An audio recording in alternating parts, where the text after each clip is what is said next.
দক্ষিণী সিনেমা ইন্ডাস্ট্রির জনপ্রিয় অভিনেত্রী তামান্না ভাটিয়া শুধু রূপ ও অভিনয় দিয়েই নয়, বরং স্পষ্ট মতামতের জন্য আলোচনায় থাকেন। সম্প্রতি এক সাক্ষাৎকারে তিনি যৌনতা নিয়ে খোলামেলা কথা বলেন। তিনি বলেন, পৃথিবীর সবচেয়ে পবিত্র বিষয়কেই মানুষ নোংরা চোখে দেখে। তামান্নার ভাষায়, মানুষ যখন আপনাকে নিয়ন্ত্রণ করতে পারে না, তখন তারা একটি অদ্ভুত পদ্ধতি অবলম্বন করে, আপনাকে লজ্জিত ও দোষীবোধ করানোর চেষ্টা করে। যে মুহূর্তে কেউ আপনাকে লজ্জিত করতে পারবে, সেই মুহূর্ত থেকেই আপনি তার নিয়ন্ত্রণে চলে যাবেন। তিনি মনে করেন, যৌনতা জীবনের স্বাভাবিক ও অবিচ্ছেদ্য অংশ, কিন্তু সমাজে এই বিষয়কে ঘিরে নানা ধরনের ভ্রান্ত ধারণা তৈরি করা হয়েছে। আমাদের এমনভাবে ভাবানো হয়েছে যেন এটা খারাপ কিছু, অথচ এর জন্যই আজ আমাদের অস্তিত্ব এই পৃথিবীতে।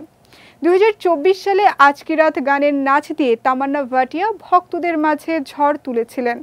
গানটি প্রকাশের পর বহু নারী তাকে অনুপ্রেরণার প্রতীক হিসেবে দেখেছেন। তবে অভিনেত্রী জানান, সেই সময়ে নিজের শারীরিক গঠন নিয়ে তিনি খুব আত্মবিশ্বাসী ছিলেন না।